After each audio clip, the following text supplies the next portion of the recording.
আমাদের প্রেমের কথা চ্যানেলটির সকল প্রকারের পাঠ গল্প দেখতে আমাদের চ্যানেলটি সাবস্ক্রাইব করে পাশে থাকা বেল আইকনে ক্লিক করুন।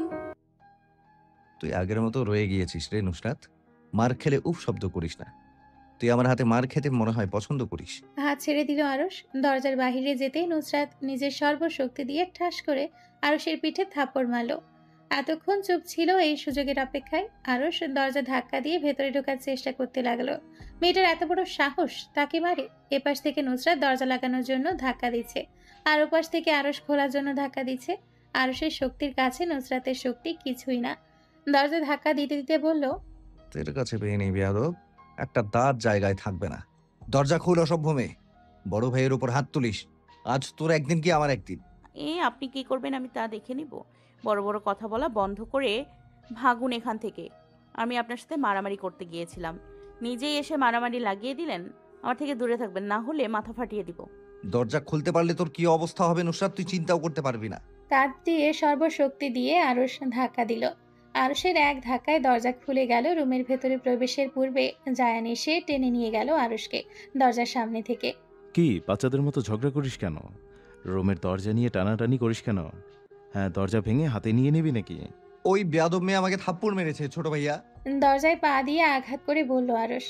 এই দরজা খোল, থাপ্পড়ে উপরে পাটির দাঁত সোজা করে ফেলবো। রাগে চিৎকার করতে লাগলো আরশ। দাঁতের সাথে দাঁত কিরমির করলো। কপালে হালকা ঘাম জমা হয়েছে, তা হাত দ্বারা মুছে নিল। ঝাঁকড়া চুলগুলো পেছনের দিকে ঠেলে দিল আরশ। ও এমনি এমনি তো মারেনি। তুই কি করেছিস সেটা বল। আমি জানি তুই আগে কিছু করেছিস, তারপর ও কিছু করেছে। আর তুই ওর রুমে কি করছিস আরশ?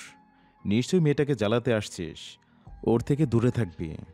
ও এমনি এমনি তোর সাথে ঝগড়া বাঁধিয়ে দেবে এটা আমাকে বিশ্বাস করতে বলিস তুই? তোকে আমি অন করলাম, ওকে তুই কিছু করলে আমি তোর মাথা ফাটিয়ে দেব। যে যার নিজের রুমে যাও। জায়ানকে নুসরাতের পক্ষপাতিত্ব করতে দেখে রাগে দরজার লাথি মারল। ফুসফুস করে বলল, হাতের কাছে পেয়ে যাই তোকে, তারপর দেখিস তোর কি করি আমি। সাবধানে থাকবি, আমার সামনে পড়বি না। পড়লে তোর কি হয় এক আল্লাহ জানে। আমি তোকে আস্ত রাখবো না। রাগে গজগজ করতে করতে নিজের রুমে চলে গেল আরশ। ইসরাত নীরব দর্শক হয়ে এতক্ষণ এই সব দেখছিল। সবাই এখানে হাজির হলেও এক ব্যক্তি এখান থেকে উধাও, দ্য গ্রেট সৈয়দ জাইন হেলাল। নুসরাত রুমের দরজা খোলার পর ইসরাত রুমে ঢুকলো। কি হয়েছে বলল, কিন্তু নুসরাত নিশ্চুপ। নুসরাতকে সময় দিল। ইসরাত জানে সময় হলে নিজে থেকে জানাবে নুসরাত কি হয়েছে আরশের সাথে। চুপচাপ ওয়াশরুমে চলে গেল। বাড়িটা নিস্তব্ধ ছিল। এদের ঝগড়ার পর আরো বেশি নিস্তব্ধতা ঘিরে বসেছে। আজ সকাল সকাল ঘুম থেকে উঠে নুসরাত ভার্সিটিতে যাওয়ার জন্য রেডি হচ্ছে। এক সপ্তাহ হয়ে গিয়েছে ভার্সিটিতে যায়নি। পুরো বাড়ি মাথায় তুলে ফেলেছে মেয়েটা। এটা কোথায় সেটা কোথায় বলে বলে। আম্মা, আমার মাস্ক কই? নাজমিন বেগম নিচতলা থেকে চিৎকার করে বললেন, কাবার্ডে রাখা আছে, দেখ। আম্মা, আমার হিজাবের ক্যাপ কোথায়? আমার মাথায়। জিনিস ঠিক জায়গায় রাখিস না কেন? ঠিক জায়গায় রাখলে তো আর এভাবে খুঁজতে হয় না, নিজে খুঁজে নে। আমি পারবো না, আমার কাজ আছে। মুখ চুপসে হিজাবের ক্যাপ খুঁজতে লাগলো নুসরাত। খুঁজে না পেয়ে ইসরাতের কাবার থেকে তার হিজাবের ক্যাপ বের করে পরে নিল। নিচতলা ড্রয়িং রুমে বসে খবরের কাগজ পড়ছেন হেলাল সাহেব। সিঁড়ি বেয়ে লাফিয়ে লাফিয়ে নুসরাতকে নামতে দেখে হাত দিয়ে কাছে ডাকলেন। ওনার পাশ দেখে ইশারায় বসতে বললেন, ভার্সিটিতে যাচ্ছ? জি। নাস্তা করা শেষ? জি না। গতকাল সন্ধ্যায় শুনলাম আরশের সাথে ঝগড়া হয়েছে। তেমন কিছু না বড় আব্বু। হেলাল সাহেব নুসরাতের মাথায় হাত বুলিয়ে দিলেন। কিছুক্ষণ চুপ করে নুসরাতের মুখের দিকে তাকিয়ে থাকলেন। ধীরে সুস্থে বললেন হেলাল সাহেব, মা শোনো, মেয়েরা আস্তে ধীরে হাঁটে। এরকম লাফিয়ে লাফিয়ে হাঁটলে মানুষ খারাপ বলবে। আমাদের সামনে এভাবে হাঁটলে কোনো সমস্যা নেই, কিন্তু বাইরের মানুষের সামনে এভাবে করবে না। আর মাথায় সবসময় ওনা রাখবে। নুসরাত হ্যাঁ ভঙ্গিতে মাথা নাড়ল। হেলাল সাহেব বললেন, চলো মা, নাস্তা করে নাও। নুসরাত হেলাল সাহেবের পেছন পেছন হেঁটে গিয়ে খাবার টেবিলে বসলো। 8:15 বাজতেই সবাই এক এক করে খাবার টেবিলে হাজির হলো। এদিক সেদিক তাকাতে গিয়ে নুসরাতের চোখ পড়ল আরশের ওপর, যে তার দিকে তীক্ষ্ণ চোখে তাকিয়ে আছে। মুখের অভিব্যক্তি স্পষ্ট, একা পেরে কাঁচা চিবিয়ে খাবে। আলগোছে নিজের চোখ নিচের দিকে নামিয়ে নিল নুসরাত। ইসরাত এসে নুসরাতের ডান পাশের চেয়ারে বসলো। আরশ ফোনে কথা বলতে বলতে এসে নুসরাতের বাঁ পাশের চেয়ারে বসলো। ওপাশের লোক কি বলল শোনা গেল না। ঠিক আছে, চলে আসুন অফিসে। ওখানে দেখা হচ্ছে আপনার সাথে মিস ডেলা আমান। তারপর ফোন রেখে দিয়ে নুসরাতের দিকে শান্ত দৃষ্টিতে তাকালো আরশ। জুসের গ্লাস হাতে নেওয়ার বাহানা করে নুসরাতের কানের কাছে মুখ নিল।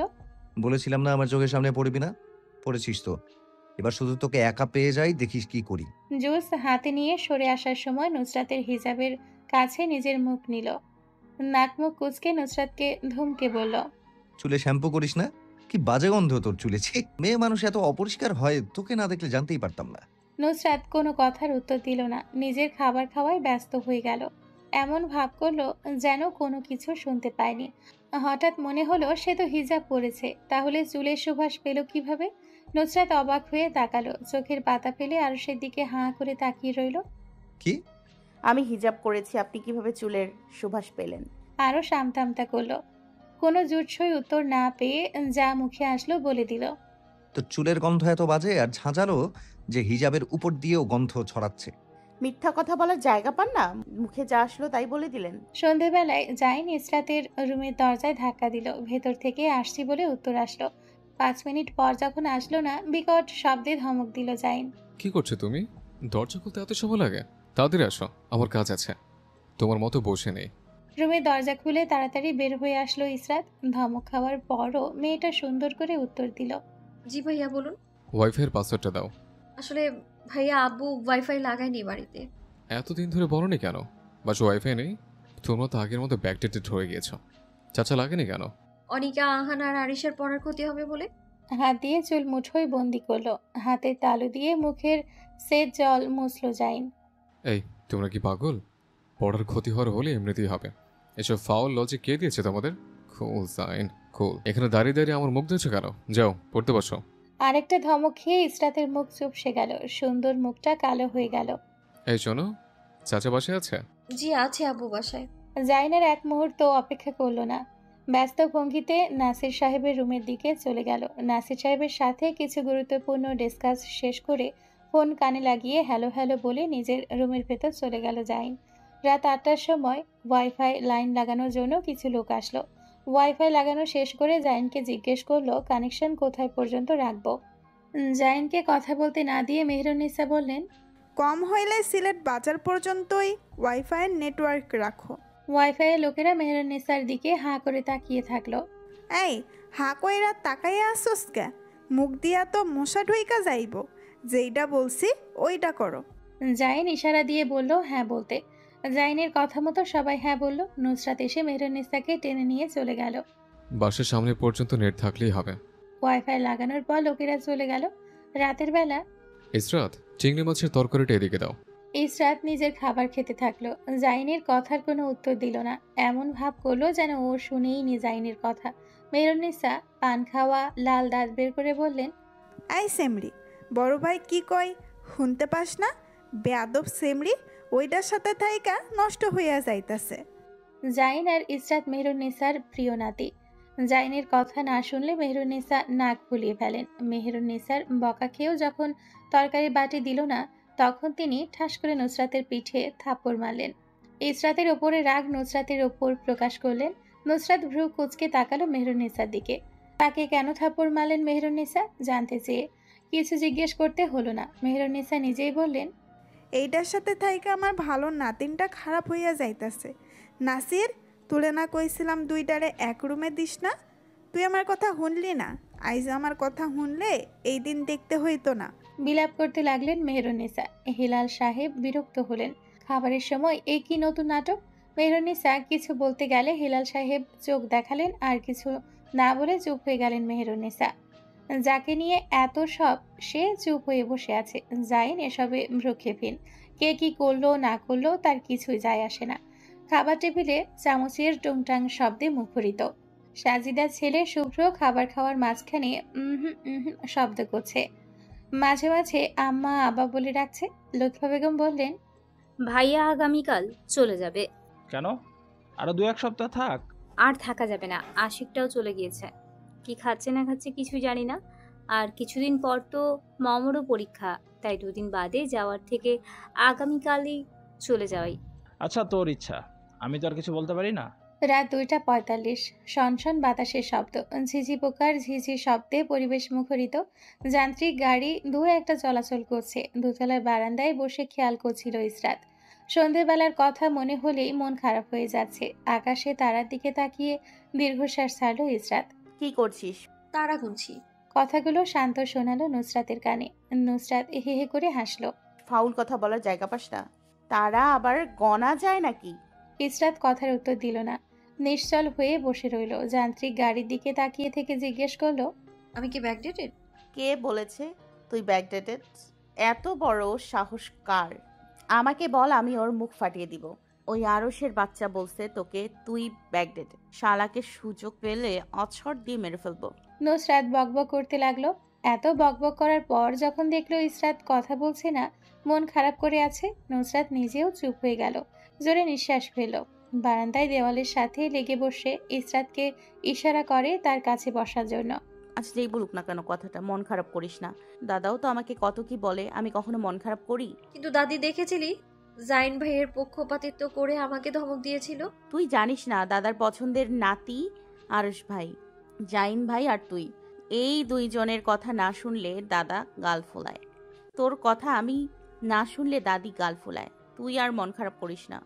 কিন্তু আর কোনো কথা নয়, চল শুয়ে পড়ি। আজ অনেক ঘুম আসছে, সারা দিন ধরে অনেক পরিশ্রম করছি, শরীর ব্যথা হয়ে গিয়েছে। বিছানায় শুয়ে পড়ে নুসরাত, মুখ দিয়ে ব্যথাতো শব্দ করলো। আয় হায়, কোমর ব্যথায় কোমর ফেটে যাচ্ছে। সকালবেলা যখন ইসরাত বাগানে পানি দিচ্ছিল তখন দোতলা বারান্দা থেকে জাইন ইসরাতকে ডাকলো। ইসরাত শুনতে পেয়েও প্রতিউত্তর করলো না। জাইন মনে করলো হয়তো বা শুনতে পায়নি, তাই তাড়াতাড়ি করে নিচে এসে বাগানে গেল। গিয়ে দেখলো বাগানে পানি দেওয়া শেষ করে ইসরাত পানির পাইপ বাড়ির পেছনের ঘরে রাখার জন্য নিয়ে যাচ্ছে। জাইন ডাকলো না, মেয়েটা এবারও প্রতিউত্তর করলো না। জাইন দৌড়ে গিয়ে পেছন থেকে হাত চেপে ধরলো মেয়েটার। ইসরাত হাত আলগোছে ছাড়িয়ে নিল। শান্ত অথচ গম্ভীর চোখে তাকালো জাইনের দিকে, আঙ্গুল তুলে শাসালো, পারমিশন ছাড়া আমার হাত ধরবে না ভাইয়া। আমি একদমই পছন্দ করি না কেউ আমার হাত আমার পারমিশন ছাড়া স্পর্শ করছে। জাইনের দিকে রাগী চোখে তাকিয়ে থেকে চলে গেল ইসরাত। জাইনের মুখ থেকে বেরিয়ে আসলো, মেয়েটা কি আমাকে ইগনোর করছে? আমাকে বলছে তার পারমিশন ছাড়া তাকে স্পর্শ না করার জন্য। নিজের দিকে আঙ্গুল তুলে বলল, আমাকে, এই জাইনকে, হাউ ডিয়ার শি। তারপর বিকট শব্দে চিৎকার আসলো। How dear she. আজকের দিনে শুরুটা খিটখিটে মেজাজ দিয়ে শুরু হয়েছে জাইনের।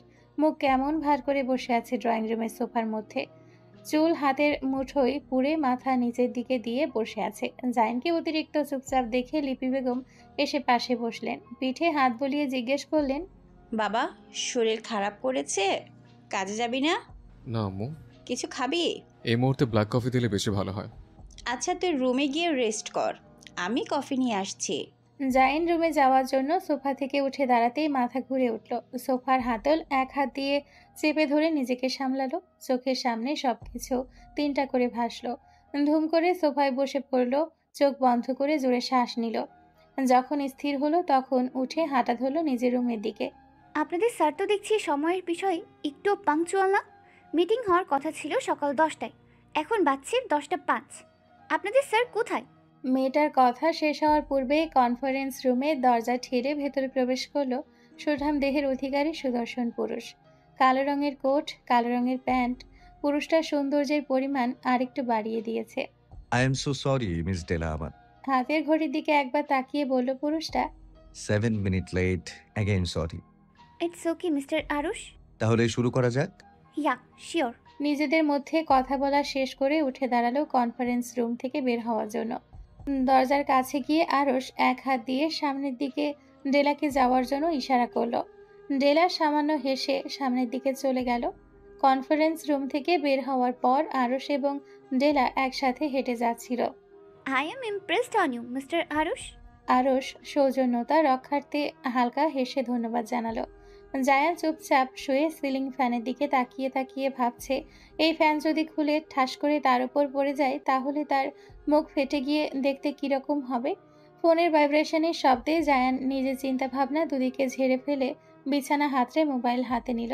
সেভ নাম্বারে যখন নাম লেখা দেখলো ইনায়া, তখন নাক মুখ কুঁচকে রইল।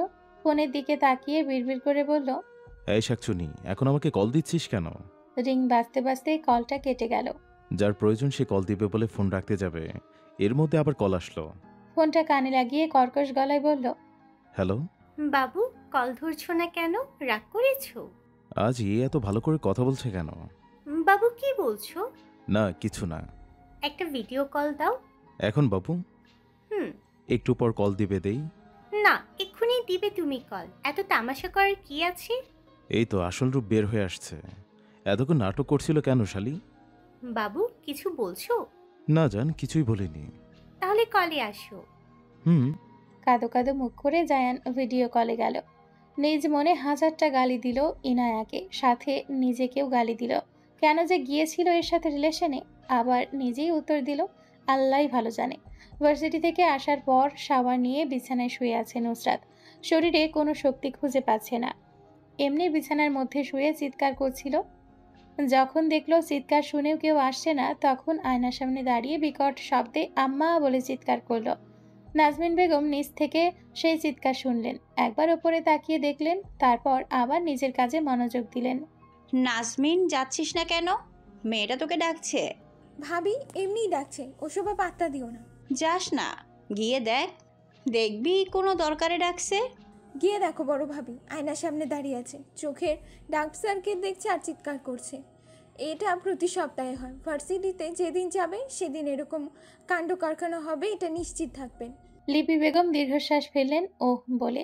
নিচতলা থেকে নুসরাতের চিৎকার শুনে কেউ না আসলেও ওপাশের রুম থেকে আরশ দৌড়ে নুসরাতের রুমে আসলো। মনে করলো হয়তো কোনো বিপদ হয়েছে। দরজার বাহির থেকে দেখলো নুসরাত কালি চুলগুলো মুখের সামনে এনে মুখ দিয়ে হাউ হাউ শব্দ উচ্চারণ করছে। তারপর আবার সোজা হয়ে চুলগুলো সুন্দরভাবে আঁচড়ালো। হাতের মুঠোয় চুল নিয়ে চুলগুলো একবার এপাশে আরেকবার আরেক পাশে নিয়ে পোজ দিতে লাগলো। এখন অবধি দরজার সামনে দাঁড়ানো আরশকে খেয়াল করেনি নুসরাত। আমি তো জিনের মতো চিৎকার শুনে মনে করলাম কি না কি বিপদ হয়েছে। আমি তো ভুলেই গিয়েছিলাম তুই নিজেই একটা বড় বিপদ। নুসরাত হঠাৎ কথা বলার শব্দ শুনে হালকা কেঁপে উঠল। দরজার দিকে তাকিয়ে যখন আরশ দেখলো, তখন এক লাফে ওয়াশরুমের দরজার সামনে গিয়ে দাঁড়ালো। আয়নার সামনে দাঁড়িয়ে এসব কি করছিলি? কিছু না। কিছু তো একটা করছিলি, আমি দেখেছি। বল কি করছিলি? আসলে চোখের নিচে ডার্ক সার্কেল হয়েছে কি না কি, তাই দেখছিলাম। কোথায়? আমি তো দেখতে পাচ্ছি না তোর ডার্ক সার্কেল। এদিকে আয়। হাত দিয়ে ইশারা করলো নুসরাতকে আরশ। নুসরাতকে ঠাই হয়ে এক জায়গায় দাঁড়িয়ে থাকতে দেখে ধমক দিল। এদিকে আসতে বলেছি না? ছোট ছোট পায়ে এগিয়ে আসলো নুসরাত। আরশের সামনে দাঁড়াতেই ঠাস করে থাপ্পড় পড়লো গালে। থাপ্পড় খেয়ে নুসরাতের মুখ হা হয়ে গেল। কিছু জিজ্ঞেস করার আগেই আরেকটা থাপ্পড় পড়লো গালে। থাপ্পড় খেয়ে শ্যামলা গালে 5 আঙ্গুলের দাগ পড়ে গেল। আরশের দিকে ক্ষোভ নিয়ে তাকিয়ে রইল নুসরাত। আরশ সেসবে পাত্তা না দিয়ে বলল, প্রথম থাপ্পড় খেয়েছিস সেদিন আমার পিঠে থাপ্পড় মারার জন্য, এবং দ্বিতীয় থাপ্পড় খেয়েছিস বড় ভাইয়ের সাথে বেয়াদবির জন্য। নিজের কথা শেষ করে নুসরাতকে কোনো কথা বলার সুযোগ না দিয়ে চলে গেল নিজ রুমে আরশ। নুসরাত গালে এক হাত দিয়ে বিমূঢ় হয়ে দাঁড়িয়ে রইল ওই জায়গায়। রাত 2টা কি 2:30। দোতলা বিশিষ্ট বাড়িটি থেকে শোনা যাচ্ছে বড় বড় গাড়ি মেইন রোড দিয়ে যাওয়ার শব্দ। নিস্তব্ধ রাত, নিশাচর প্রাণীর ঝিকঝিক শব্দ, ঝিঝি পোকার ঝিঝি শব্দ শোনা যাচ্ছে। সারা বাড়ির লাইট অফ। এই অন্ধকারের মধ্যে দোতলার প্রথম রুমের দরজা খুলে গেল। রুম থেকে বের হয়ে আসলো নুসরাতের মাথা। চারিদিকে তাকিয়ে যখন বুঝলো বাহিরে কেউ নেই, ধীর পা আগালো আরশের রুমের দিকে। আরশের রুমে সতর্ক পায়ে প্রবেশ করলো। চুপচাপ আরশের বিছানার কাছে বসলো। হাত দিয়ে মুখের ওপর নাড়াচাড়া করে দেখলো আরশ জেগে আছে কিনা। যখন কোনো নড়াচড়া দেখলো না, তখন আরশের মুখে আস্তে করে 2-3টা থাপ্পড় মারলো। আরশের মুখের দিকে তাকিয়ে কোনো বিরূপ প্রতিক্রিয়া না দেখে ঠাস করে থাপ্পড় মারলো গালে। তখনই ধুম করে চোখ মেলে তাকালো আরশ।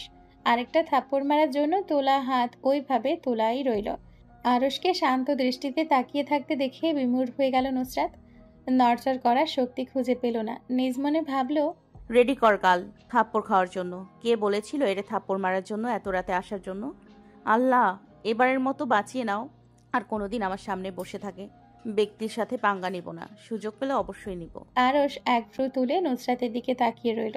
জিজ্ঞেস করলো, কি এত রাতে আমার রুমে কেন? আসলে ভাইয়া। কথা শেষ করার পূর্বেই ভেসে আসলো কর্কশ গলার শব্দ, বের হ। জি। আউট। তোকে সোজা বাংলায় বলেছি আমার রুম থেকে বের হ। নুসরাতকে এক জায়গায় বসে থাকতে দেখে কর্কশ গলায় ধমক দিল Arash. Out, I say get out idiot. সকাল সকাল বাড়িতে রান্নার ধুম পড়েছে। আরশের নিউ বিজনেস পার্টনার দাওয়াত রক্ষার্থে আজ আসছেন সৈয়দ বাড়িতে। লিপি বেগম সকাল থেকে খিটখিটে মেজাজ নিয়ে ঘুরছেন। কিছুক্ষণ চিৎকার চেঁচামেচি করার পর যখন দেখলেন কেউ তার কথা শুনছে না, নিজ নিজ কাজে ব্যস্ত, তখন তিনি নিজের রুমের দিকে গেলেন। রুমের দরজা ঠাস করে খুলে প্রবেশ করলেন। বিছানার দিকে তাকিয়ে দেখলেন হিলাল সাহেব চোখে চশমা ইটে খবরের কাগজ হাতে নিয়ে পড়ছেন নিশ্চিন্ত মনে। এটা দেখার পর লিপি বেগমের মাথা আরো বেশি গরম হয়ে গেল। তিনি মরছেন চিন্তায়, আর এদিকে সবাইকে দেখো নিশ্চিন্ত হয়ে বসে আছে। রাগী মুখ নিয়ে বিছানার কাছে দাঁড়ালেন। হেলাল সাহেব একবার লিপি বেগমের দিকে তাকিয়ে আবার খবরের কাগজ পড়তে ব্যস্ত হলেন। লিপি বেগমের রাগ মাথায় চড়ে বসলো। কেউ তার কথা শুনছেই না, তাকে খেয়াল করছে না।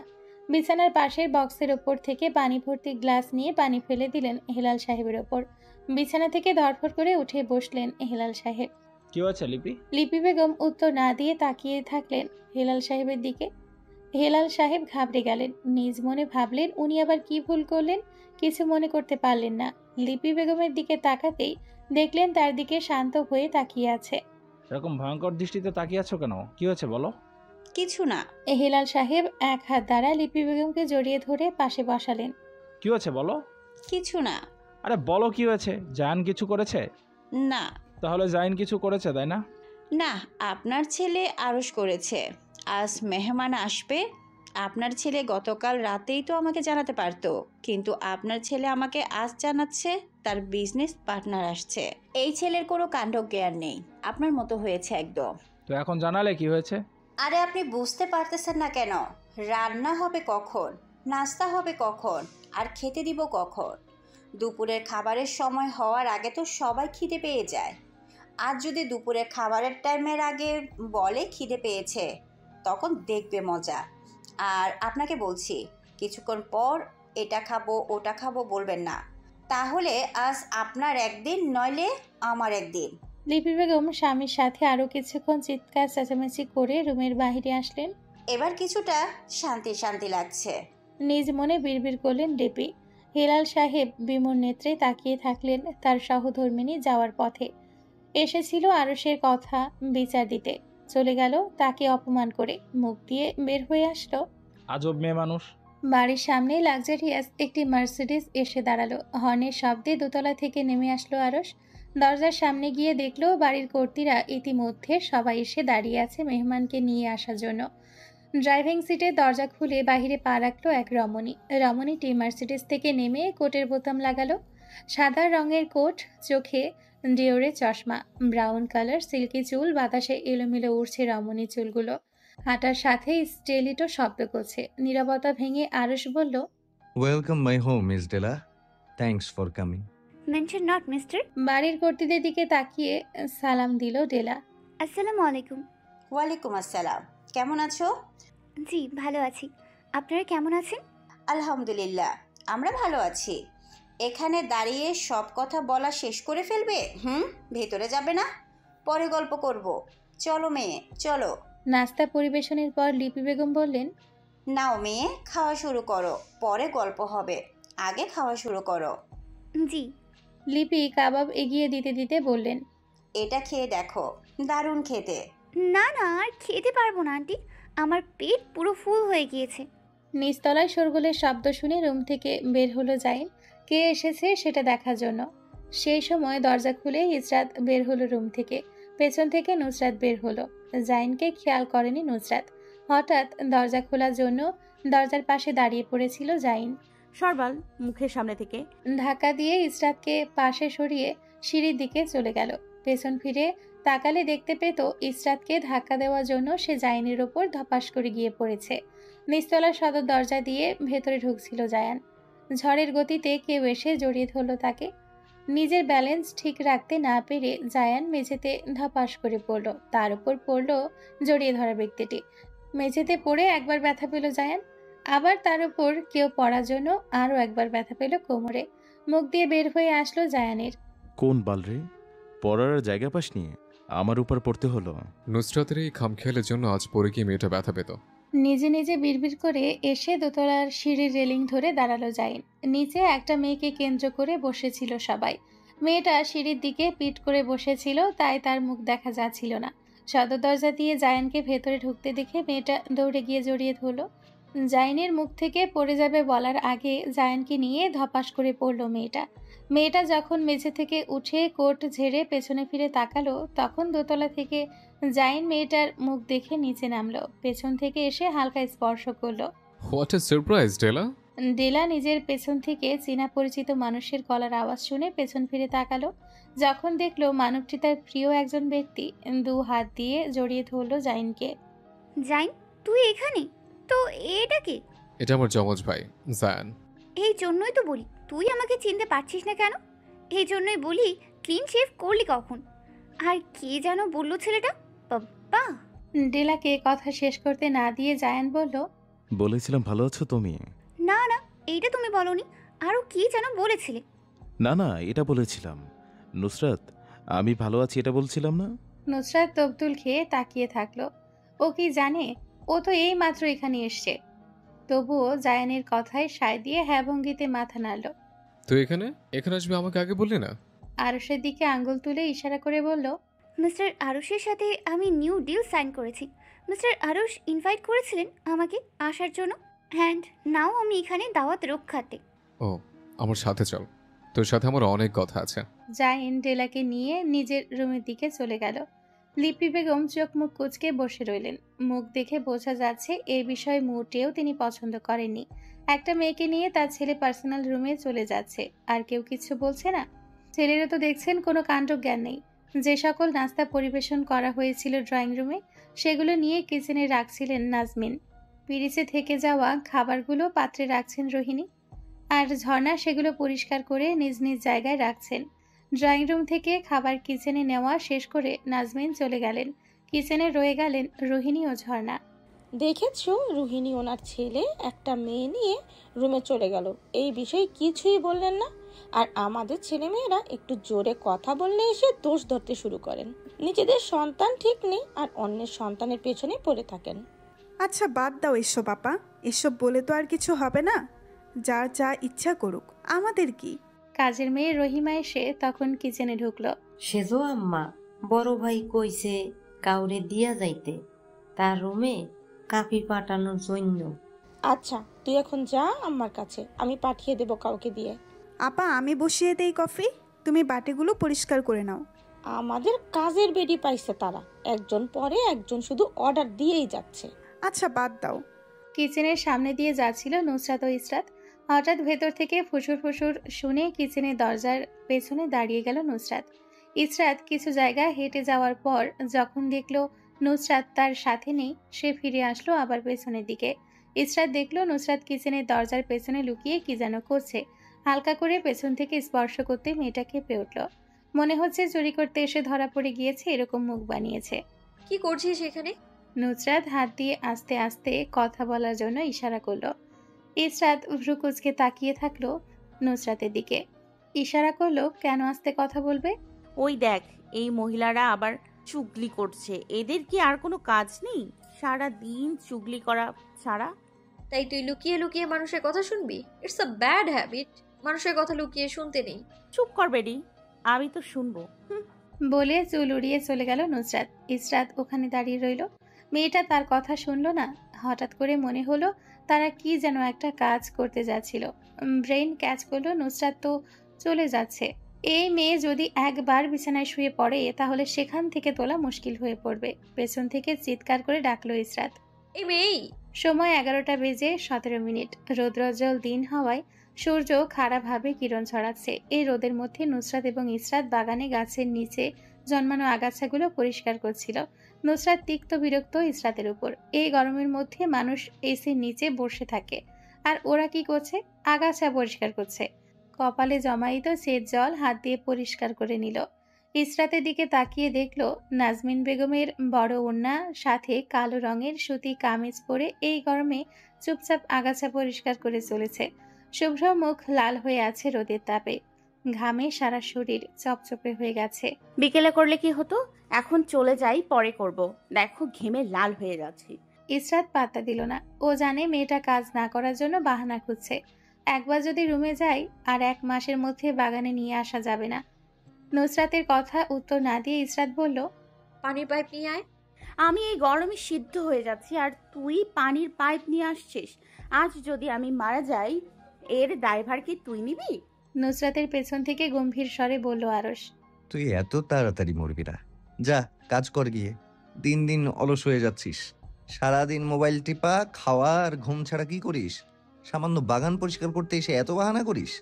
তোর ভবিষ্যৎ তো দেখছি অন্ধকার, সেখানে কোনো আলোর ছিটে ফোটাও নেই। নুসরাত কপালে ভাঁজ ফেলল, নাক মুখ কুঁচকে পেছনে ফিরে আরুষের দিকে তাকালো।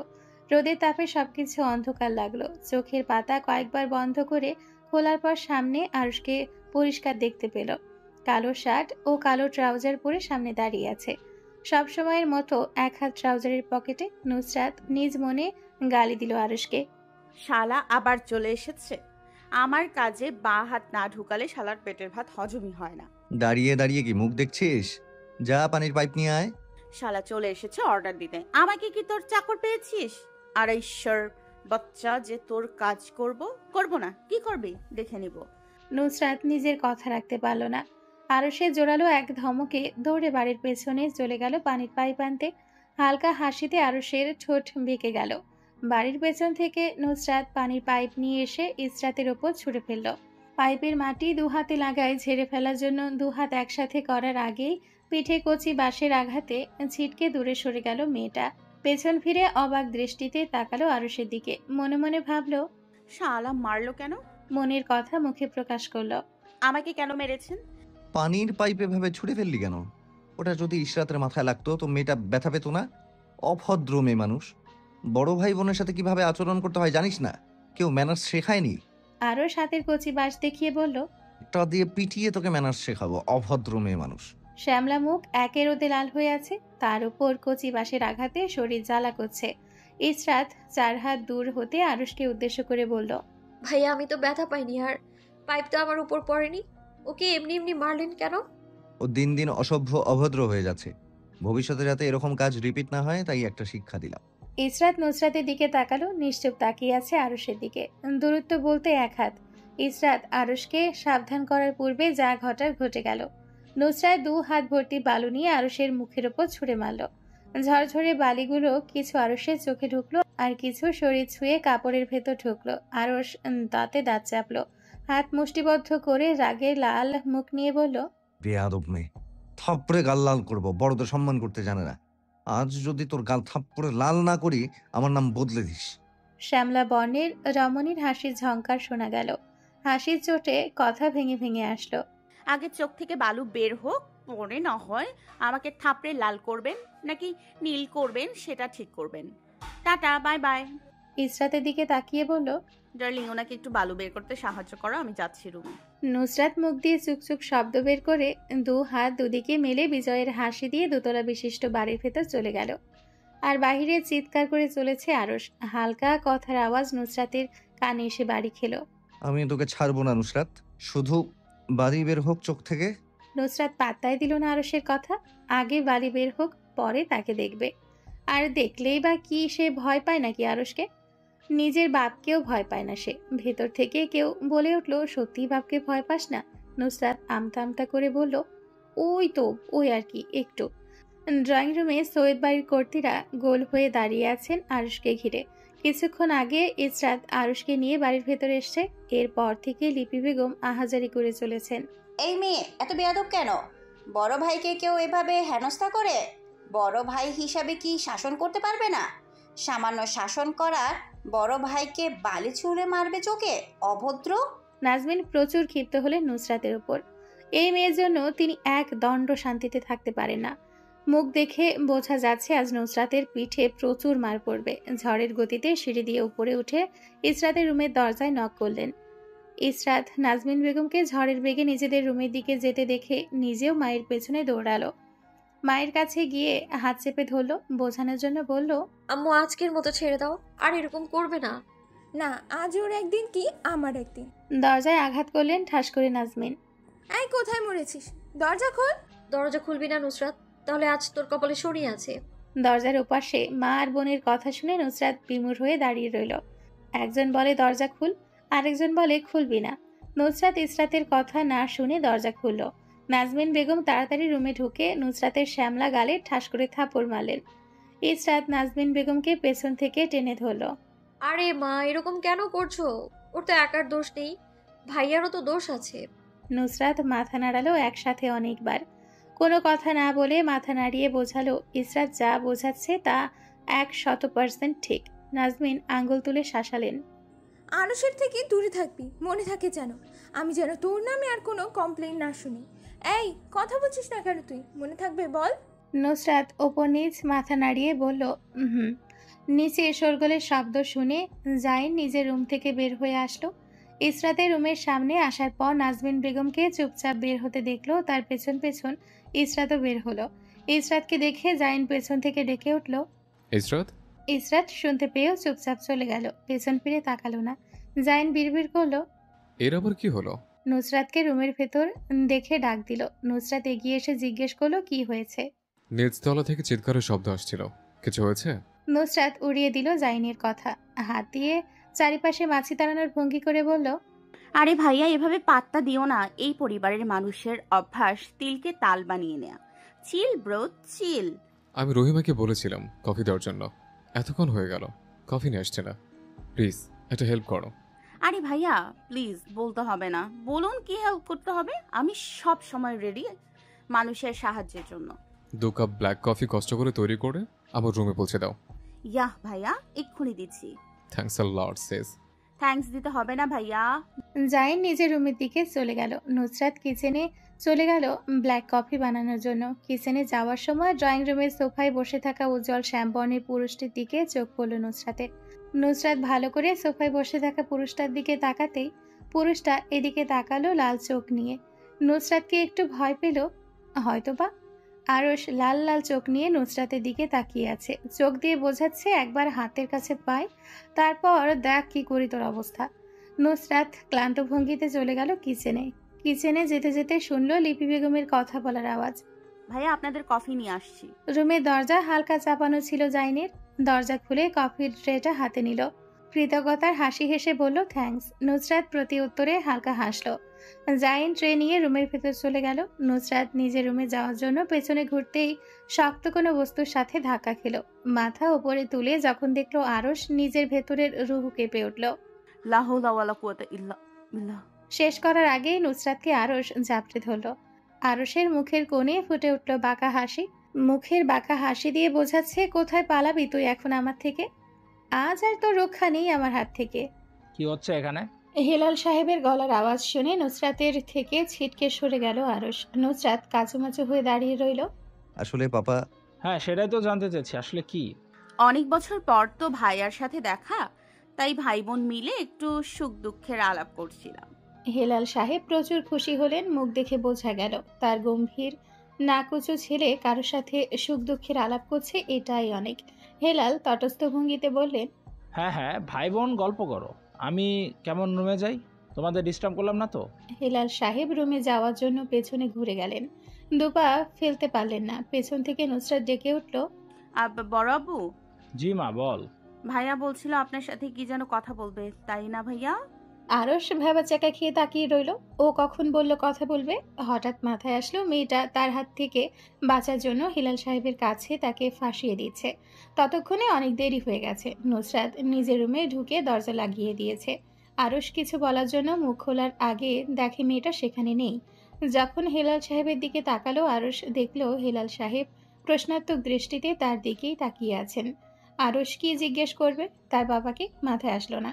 হেলাল সাহেব বিরক্ত হলেন, মুখ দিয়ে চর্ষচক শব্দ করে বললেন, কি বলবি? হেয়ালি না করে বল তাড়াতাড়ি। আমি তোর মতো বসে নেই, আমার অনেক কাজ আছে। আসলে বাবা, ভাইয়ার বিয়ে কবে দেবে? অনেক তো বয়স হয়েছে। মুখ দিয়ে যা আসলো তাই বলে দিল আরশ। বিব্রতকর এই পরিস্থিতি থেকে বাঁচার জন্য হেলাল সাহেব বিরক্তির সাথে বললেন, এই প্রশ্ন করার জন্য তুই আমাকে এতক্ষণ অপেক্ষা করালি? আমার মূল্যবান সময় তুই এভাবে নষ্ট করলি? হ্যাঁ মানে না।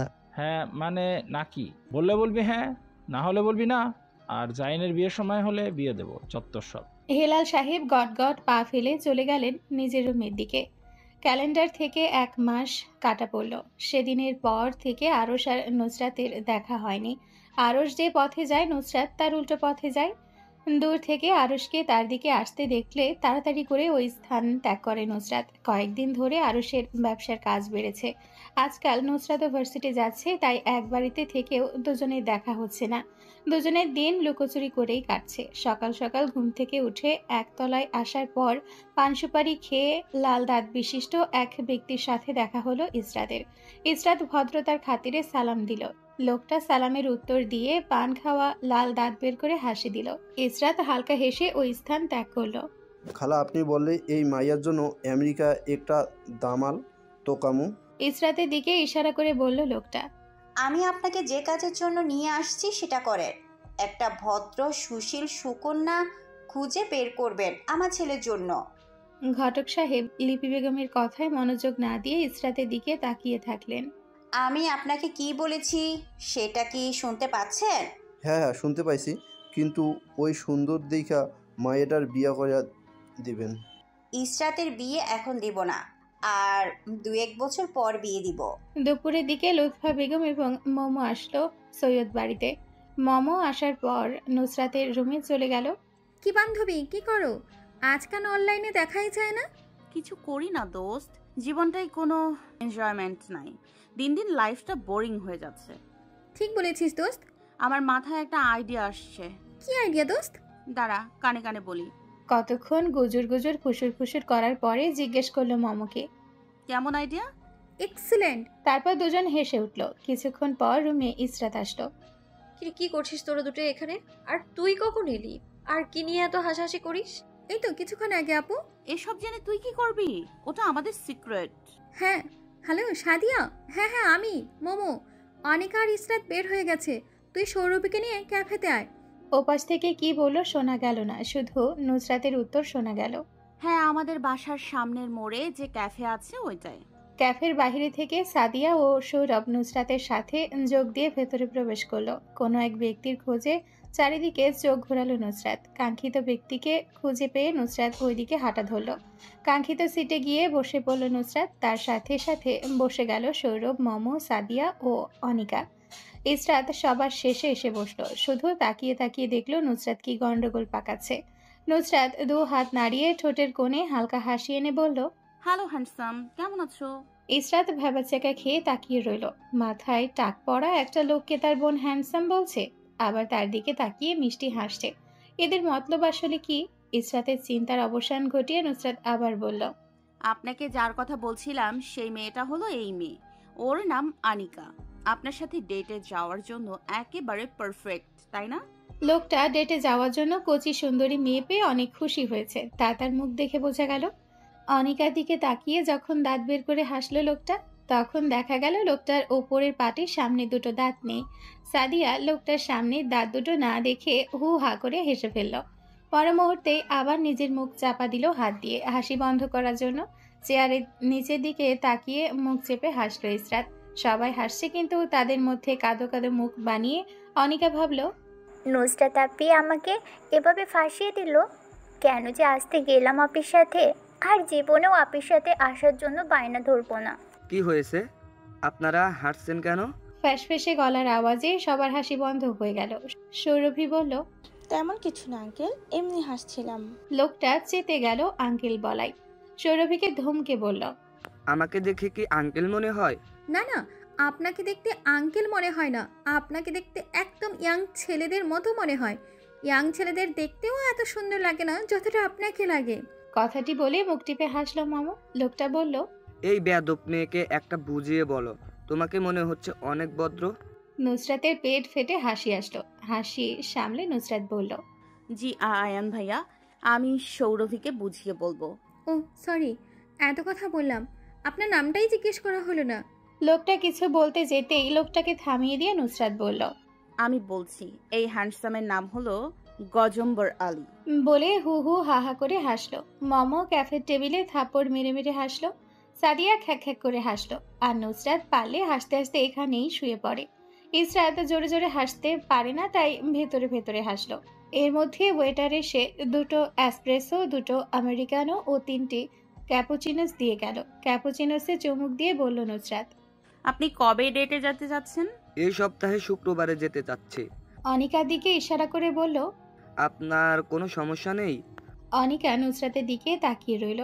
কি বলবে কিছুই খুঁজে পেল না। নুসরাত সামলে নিল পরিস্থিতি। জি জি, কোনো সমস্যা নেই। ওনার নাম্বারটা নিলে ভালো হয়। আপনার নাম্বারটা দিয়ে দিন, তাহলে আমরা কল করে নিব আপনাকে। গজম্বর আলী একটা ব্যবসায়িক কার্ড বের করে দিলেন। মোমো ওয়েটারকে বলে একটা কলম আনিয়ে নিল।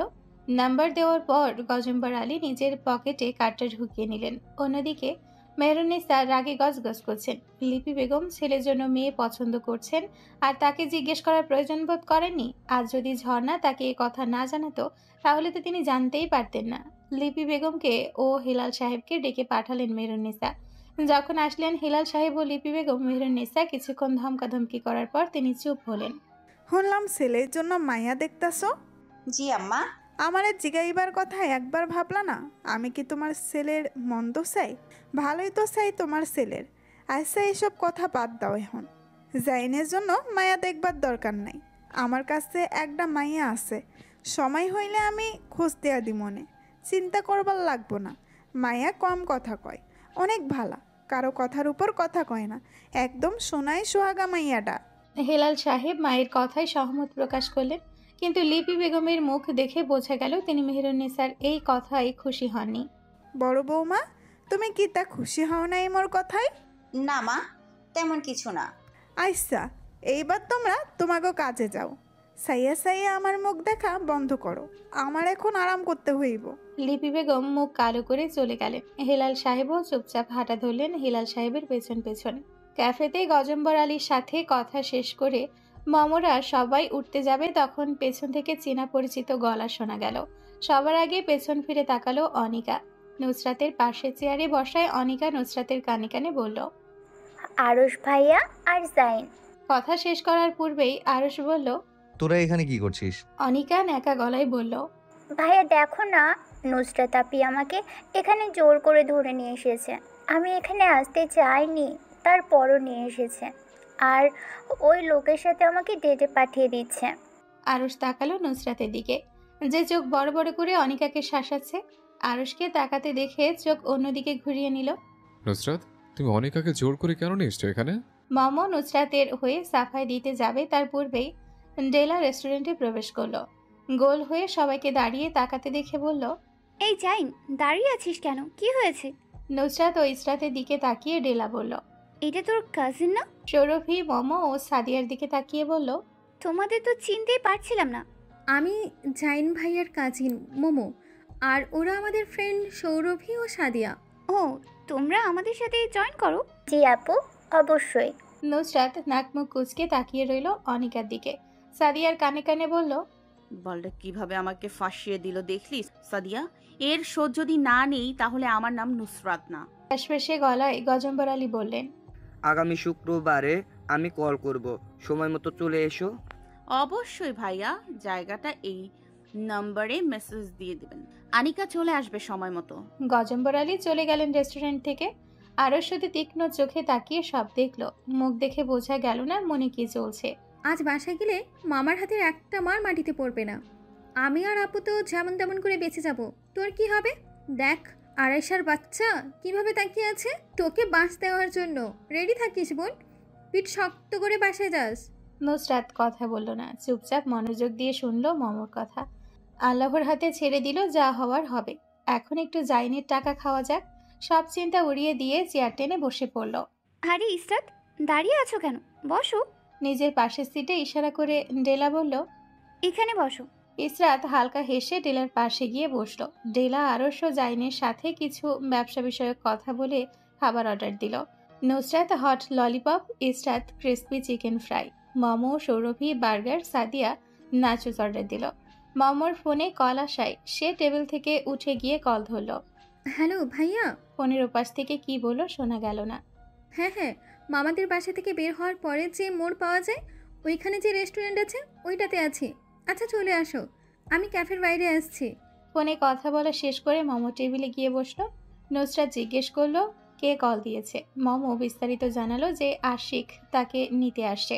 নুসরাত ফিসফিস করে বলল, তুই আজ আসলি, আবার আজই নিতে আসছে। আমি কত প্ল্যান করলাম দুজন মিলে আজ পার্টি করব, আর তুই চলে যাবি। সরি দোস্ত, চলে যেতে হবে। 2-1 দিন পর আবার আসবো। আম্মু আগে আসুক বাসায়, তারপর আসবো। আচ্ছা যা, তাড়াতাড়ি আবার আসিস। আমার কান্না পাচ্ছে তোকে বিদায় নিতে। তোমরা কি কথা বলছো? নাথিং। ডেলা প্রশ্ন না করে ইসরাতের সাথে কথা বলতে ব্যস্ত হলো। তুমি সব সময় এইরকম চুপচাপ থাকো ইশরাত? না না, কই চুপচাপ থাকি, কথা তো বলি। আমি অনেকক্ষণ ধরেই খেয়াল করছি, ওরা কথা বলছে, তুমি শুধু ওদের সাথে মাথা নাড়াচ্ছ। আমি কথা বলি, কিন্তু বাইরে বের হলে কথা বলতে একটু অস্বস্তি হয়, এই জন্যই একটু কম কথা বলি। সবাই নিজেদের মধ্যে কথা বলছিল টুকটাক। এর মধ্যে ওয়েটার এসে খাবার দিয়ে গেল। নিজ নিজ খাবার নিজের দিকে টেনে নিল সবাই। খাবার খাওয়ার মাঝখানে ব্যাঘাত ঘটল উচ্ছ্বাসিত এক পুরুষ কণ্ঠ। ইসরাতের মাথায় হালকা থাপ্পড় মেরে বলল, রাক্ষসের মতো খেতে খেতে কি রকম মোটা হচ্ছিস? কমিয়ে খা, পরে বিয়ে হবে না। আর বিয়ে হলে বুড়ো ব্যাটার সাথে বিয়ে হবে, না হলে রিক্সাওয়ালা মামার সাথে। কথাটা বলে ইসরাতের ফ্রাইড চিকেন এক পিস নিয়ে নিজের মুখে পুরে নিল। এতক্ষণ আশিক সামনের দিকে না তাকিয়ে এত কথা বলল। সামনে তাকিয়ে যখন দেখলো নতুন একটি মুখ, তখন নিজের বকবকের জন্য কিছুটা লজ্জা পেল। ডেলার দিকে তাকিয়ে অপ্রস্তুত হাসি দিল। ডেলা মুখ দিয়ে বেরিয়ে এলো। হোয়াট আ অসম বয়। ডেলা পাশে জাইন বসা ছিল। ডেলার মুখ থেকে নিচু শব্দে বের হওয়া কথাটা জাইনে ঠিক পছন্দ হলো না। তারপরও চুপচাপ হজম করে নিল। তুই এখানে কেন? শালার তুই তুকারি ছাড়া কোনো কথা বের হয় না মুখ দিয়ে, আর বলবে আমার ম্যানার্স নেই। নিজেরটা আগে ঠিক কর, পরে না হয় আমারটা ঠিক করবি। শালা খবিস। আসতে বল বইন, সব শোনা যাবে তো। শোনা গেলে শোনা যাক, আমি কি কাউকে ভয় পাই নাকি? মমকে নিতে এসেছি। আশিক আরশের কথার উত্তর দিয়ে বলল, তুই আর ভাইয়া এখানে কি করছিস? আমি তো ওদের দেখে সারপ্রাইজড হয়ে গিয়েছি। উনি কে? আরশ কিছু বলতে যাবে, তাকে থামিয়ে দিয়ে ডেলা বলল, আমার পরিচয় না হয় আমিই দিলাম। হ্যালো মিস্টার, আমি ডেলা আমান, মিস্টার আরশের নিউ বিজনেস পার্টনার। অ্যান্ড আরেকটা পরিচয় হলো আমি জাইনের ফ্রেন্ড। ডেলা নিজের হাত বাড়িয়ে দিল হ্যান্ডশেক করার জন্য। Nice to meet you mister. Mithu. ডেলার সাথে কথা বলা শেষ করে আশিক মমকে নিয়ে রেস্টুরেন্ট থেকে বের হয়ে গেল। আশিকে যাওয়ার পথে তাকিয়ে থাকলো ডেলা। নিজ মনে বিড়বিড় করলো, লাভ এট ফার্স্ট সাইট কি আমার সাথে হয়েছে? I am impressed on you mister. Now what can I do? What can I do? জায়ানকে নিয়ে শপিং মলে এসেছে ইনায়া। জায়ান মুখ কাদো কাদো করে ট্রায়াল রুমের দরজার দিকে তাকিয়ে তাকিয়ে ভাবছে, আজ সব টাকা উড়ে যাবে। কত কষ্ট করে আমি সেভিংস করি, আর এই শপিং মলে এসে আমার সব পরিশ্রমের টাকা উড়িয়ে দেয়। হায় আল্লাহ, আমাকেই আজাবের হাত থেকে বাঁচাও। ঠিক তখনই জায়ানের চিন্তায় ব্যাঘাত ঘটিয়ে ইনায়া ট্রায়াল রুম থেকে বের হলো। বাবু, আমাকে কেমন লাগছে? অনেক সুন্দর সোনা। মা, এই জন্য তো আমি তোমাকে এত ভালোবাসি। এটাও প্যাক করে নি। জায়ান নিজের হাতে ব্যাগের দিকে একবার তাকিয়ে কাদো কাদো মুখ বানিয়ে বলল, হ্যাঁ বাবু, প্যাক করে নাও। মিনমিন করে বলল, সেই তো নেবে, তাহলে আবার জিজ্ঞেস করার কি প্রয়োজন? যত সব নাটক। কিছু বলছো বাবু? না শোনা, কিছু বলিনি। ইনায়ার মোবাইলের রিংটোন শুনে ইনায়ার দিকে তাকালো জায়ান। সেভ নাম্বারে ভেসে উঠল ডেলা নামটা। মুখ দেখে বোঝা গেল ইনায়ার গলা শুকিয়ে গিয়েছে। হালকা ঢোক গিলে ফোনটা ধরল। হ্যালো ইনায়া, তুমি কোথায়? জি আপু, আমি ভার্সিটি থেকে বাসায় যাওয়ার জন্য রওনা দিচ্ছি। ওপাশ থেকে ভেসে আসলো, তুমি এখানে দাঁড়িয়ে থাকো, আমি আসছি। জি আপি। ফোন কাটার পর জোরে শ্বাস নিল ইনায়া। জায়ান ভ্রুকুচকে তাকিয়ে রইল ইনায়া চিন্তিত মুখের দিকে। কিছু জিজ্ঞেস করার আগে ইনায়া বলল, আপু কল দিয়েছিল, ভার্সিটি থেকে আমাকে পিক করার জন্য আসছে। তাড়াতাড়ি চলো, আমাকে ভার্সিটির রাস্তায় নিয়ে নামিয়ে দাও। শপিং ব্যাগ দেখিয়ে জায়ান বলল, আর তোমার আপুর ফ্রান্সে ছিল না, কবে আসলো? আর ওর সাথে আমাকে মিট করাবে না? 1 মাসের মতো হয়েছে এসেছে। আর তোমার আস্তে ধীরে আপুর সাথে মিট করাবো, আরো কিছুদিন যাক। আচ্ছা, এগুলো নেবে না? আর এইমাত্র যেটা ট্রায়াল দিলে সেটা কি করবে? না ভাই, কিছু নেব না, আমাকে শুধু ভার্সিটির রাস্তায় দিয়ে আসো, তাহলেই হবে। আচ্ছা চলো। জায়ান ব্যাগগুলো গাড়ির ডিকিতে রাখলো। ইনায়াকে ফ্রন্ট সিটে বসিয়ে মনে সুখে গাড়ি চালাতে লাগলো। মনে মনে বলল, আজ যে কার মুখ দেখে ঘুম থেকে উঠেছিলাম, দিনটাই ভালো হয়ে গেল। আর ওদিকে ইনায়া চিন্তায় অজ্ঞান হয়ে যাওয়ার পর্যায়ে। আজ যদি জায়ান এর আগে ডেলা ভার্সিটিতে পৌঁছে যায় তাহলে কি হবে? বৃষ্টি স্নাত সন্ধ্যা, হালকা হালকা বৃষ্টি হচ্ছে। বৃষ্টির জন্য পরিবেশ ঠান্ডা হয়ে আছে। এই ঠান্ডা শীতল দিনে কার বা ইচ্ছে করে পড়াশোনা করতে? বিছানার দিকে তাকালেই ইচ্ছে করে শোয়ার জন্য। অসহায় চোখে একবার বিছানার দিকে তাকিয়ে আবারও বইয়ের পাতায় চোখ রাখল নুসরাত। এই শীতল সন্ধ্যায় গরম গরম স্ন্যাক্স তৈরি করছে ইসরাত। পাশে দাঁড়িয়ে সকল ইনগ্রেডিয়েন্টস এগিয়ে দিচ্ছেন নাজমিন বেগম। আরিশার কিছুদিন পর মডেল টেস্ট পরীক্ষা হওয়ায় জোর করে পড়াতে বসিয়েছে রোহিণী, তাই সে আজ কিচেনে নেই। আহান ইসরাতের পাশে দাঁড়িয়ে আছে। ঝর্ণা অনিকাকে নিয়ে সুপার শপে গিয়েছেন। ইরহাম নিজের রুমে বসে মোবাইল দেখছে। বাড়ির কর্তারা অফিসে। হেলাল সাহেব এই বৃষ্টিমুখর দিনে বারান্দায় বসে বই পড়ছেন। লিপি বেগম ভারতীয় বাংলা সিরিয়াল দেখছেন। বাড়িতে বেশি মানুষজন নেই বলে কোনো প্রকার শব্দ শোনা যাচ্ছে না। ঘড়ির কাঁটায় সন্ধে 6:33 যেতেই সৈয়দ বাড়ির ভেতর সাদা রঙের কার প্রবেশ করলো। হালকা বৃষ্টি থেমে গিয়ে এখন মুষলধারে বৃষ্টি হচ্ছে। কলিং বেলের শব্দ শুনিয়ে কিচেন থেকে আসলো আহান দরজা খোলার জন্য। দরজা খুলে বাইরে দাঁড়িয়ে থাকা মানুষটার দিকে হাঁ করে তাকিয়ে থাকলো। এই আহান, সর সামনে থেকে। হা করে তাকিয়েছিস কেন? হা বন্ধ কর, মাছি ঢুকে যাবে। কথা বলতে বলতে ভেতরে প্রবেশ করলো জায়ান। হাত ভর্তি শপিং ব্যাগ তার। আহান হাঁ করে তাকিয়ে রইল জায়ানের হাতের ব্যাগের দিকে। আহানকে হাঁ করে তাকিয়ে থাকতে দেখে জায়ান ভ্রু নাচিয়ে জিজ্ঞেস করলো কি। আহান মাথা নাড়িয়ে না করে কিচেনে চলে গেল। হাতের ব্যাগগুলো সোফার উপর রেখে জায়ান নিজের রুমের দিকে চলে গেল ফ্রেশ হতে। নিচতলা থেকে কলিং বেলের শব্দ শুনে রুম থেকে বের হলো ইরহাম। রুমে যাওয়ার পথে ইরহামের সাথে দেখা হলো জায়ানের। ইরহামকে বলে গেল নিচতলায় ড্রয়িং রুমে গিয়ে বসার জন্য। ফ্রেশ হয়ে এসে আড্ডা দিবে ইরহামের সাথে। কাপড় চেঞ্জ করে জায়ান আসছে 10 মিনিটের ভেতর। ইরহাম চুপচাপ সোফায় গিয়ে বসলো। কিচেন থেকে নাজমিন বেগম ডাকলেন নুসরাতকে নিচতলায় আসার জন্য। তারপর রুহিনী ও আরিশাকেও ডাকলেন। ধীরে ধীরে সবাই ড্রয়িং রুমে এসে জমা হলো। টি টেবিলের ওপর ইসরাত আলুর চপ পকোড়া এনে রাখলো। বাহিরে বৃষ্টির শব্দ, বাসার ভেতর নিস্তব্ধ। 16 কলা পূর্ণ করে কারেন্ট নিয়ে নিল। বাসার ভেতর ভুতুরে ভুতুরে পরিবেশ সৃষ্টি হয়েছে। পকোড়া আর চপ ভাজা শেষে ড্রয়িং রুমে এসে বসলেন নাজমিন বেগম ও ইসরাত। লিপি বেগম ও হেলাল সাহেবকে তাদের রুমে পকোড়া ও চপ দিয়ে আসা হয়েছে। সিঁড়ি দিয়ে নামতে নামতে জায়ান বলল, বাহ, এই শীতল পরিবেশে গরম গরম পাকোড়া মিস করছিলাম। আজকে সন্ধ্যা জমে যাবে। কথা বলতে বলতে গিয়ে ইরহামের পাশে বসলো জায়ান। পকোড়া একটা মুখে পুরে নিল জায়ান। টিস্যু দিয়ে হাত মুছে হাসি মুখে বলল, পাকোড়া জাস্ট ওয়াও হয়েছে। সোফা থেকে শপিং ব্যাগ হাতে নিয়ে এক এক করে ব্যাগের ভেতরের কাপড়গুলো বের করতে শুরু করলো জায়ান। প্রথম ব্যাগ থেকে বের করলো ডাবল এক্সেল সাইজের একটা টি শার্ট ও ফ্লেয়ার প্যান্ট। নুসরাত কোনো কথা বলল না। একবার তাকিয়ে কাপড়ের থেকে চোখ সরিয়ে নিল। মেজো ভাই আরিশাকে দিয়ে দিন। কিন্তু ওর হবে না তো এগুলো, ওর সাইজ থেকে অনেক বড়। আচ্ছা থাকুক, পরে দেখা যাবে কে নিবে। এই পাশে রেখে দাও ইরহাম। হালকা ল্যাভেন্ডার কালারের একটা কামিজ বের করলো জায়ান। এটা কে নিবে? ইশরাতকে দিয়ে দিন। এখানে যতটা কামিজ আছে সবগুলো ওকে দিয়ে দিন। ও আর আনিকা ভাগ করে নেবে। ঠিক বলেছ নুসরাত, ইশরাত নিয়ে নাও। আর ওভারসাইজ টি শার্টগুলো নুসরাত নিয়ে নাও। আর কেউ তো এসব পরে না। হঠাৎ আমাদের জন্য শপিং করলেন, রহস্য কি জায়ান? জায়ান আমতা আমতা করতে লাগলো। জিব্বা দিয়ে ঠোঁট ভিজিয়ে নিয়ে বলল, আমার ফ্রেন্ড কিনে দিয়েছে আর বলেছে ফ্যামিলিকে দেওয়ার জন্য। ও, কিন্তু এখানে কোনো কিছুই তো আমার না। আমার জিনিস কই? মেজো ভাইয়া আমাকে দেবা না কিছু? তোরও লাগবে? আচ্ছা, তোকে নিয়ে একদিন শপিং করতে যাব। সেদিন যা ইচ্ছে হয় তাই কিনিস। এবার খুশি? জায়ান আহানের ফোলা ফোলা গাল টেনে দিল। অন্যদিকে কপাল কুঁচকে বসে আছে আরশ। গত 4 বছরে ব্যবসায় কত গুণ লাভ ও লোকসান হয়েছে তা দেখার জন্য স্টোর রুম থেকে এক এক করে পুরনো হিসেব নিকাশের সকল ফাইল এনে রাখছেন আরশের টেবিলের ওপর আরশের অ্যাসিস্ট্যান্ট ডায়না। আরশ জিজ্ঞেস করলো ডায়নাকে, মিস ডায়নার গত 4 বছরের সকল ফাইল এখানে আছে? জি স্যার। কিন্তু স্যার, গত 4 বছরের ফাইল দিয়ে আপনি কি করবেন? মিস ডায়না, আপনাকে প্রশ্ন করার জন্য আমি রাখিনি। আমি যা জিজ্ঞেস করব আর যা করতে বলবো তার জন্য রাখা হয়েছে।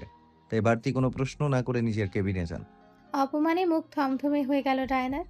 আরশের অগোচরে ভেঙচি কেটে কেবিন থেকে বের হয়ে গেল ডায়না। আরশ ফাইল চেক করতে করতে রাত 10টা বেজে গেল। এক টানা বসে থাকায় কোমরে ব্যথা হয়ে গিয়েছে আরশের। হাত ওপরের দিকে তুলে শরীরের আড়মোড়া ভাঙল আরশ। যেগুলো ফাইল দেখা বাকি রয়েছিল সেগুলো হাতে নিয়ে গাড়ির দিকে চলে গেল।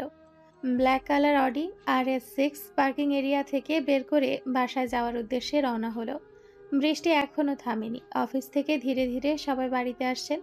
রাতের খাবার খাওয়ার জন্য ডাইনিংয়ে এক এক করে ডিশ এনে রাখছেন বাড়ির কর্তীরা। গাড়ি গ্যারেজে রেখে বাড়ির ভেতরে প্রবেশ করার আগে ভিজে জবজবে হয়ে গেল আরশ। কলিং বেলের শব্দ শুনে দরজা খুললেন লিপি বেগম। শাড়ির আঁচল দিয়ে আরশের ভিজে যাওয়া চুলগুলো মুছে দিলেন। লিপি বেগম চুল মুছে দিতে দিতে বললেন, তাড়াতাড়ি কাপড় চেঞ্জ করতে। আরশের ভিজে চুল কিছুটা শুকিয়ে যাওয়ার পর সে নিজের রুমে যাওয়ার জন্য সিঁড়ির দিকে হাঁটা দিল। সিঁড়ি দিয়ে ওপরে ওঠার সময় এক এক করে শার্টের বোতাম খুলতে লাগলো। নুসরাত ডাইনিংয়ে যাওয়ার জন্য সিঁড়ি দিয়ে নিচে নামছিল। আরশকে শার্টের দিকে তাকিয়ে ওপরে উঠতে দেখে সেদিকে তাকালো নুসরাত তীক্ষ্ণ দৃষ্টিতে। ওপরে দুটো শার্টের বোতাম খোলার জন্য উজ্জ্বল শ্যামলা লোমশহীন বুক শার্টের উপর দিয়ে উকিয়ে দিল। নুসরাত চোখ সরিয়ে নেওয়ার আগে আরশ চোখ তুলে তাকালো নুসরাতের দিকে। দুজনে চোখাচোখি হলে ভ্রু কুঁচকে নেয় আরশ। বিড়বিড় করলো নুসরাত,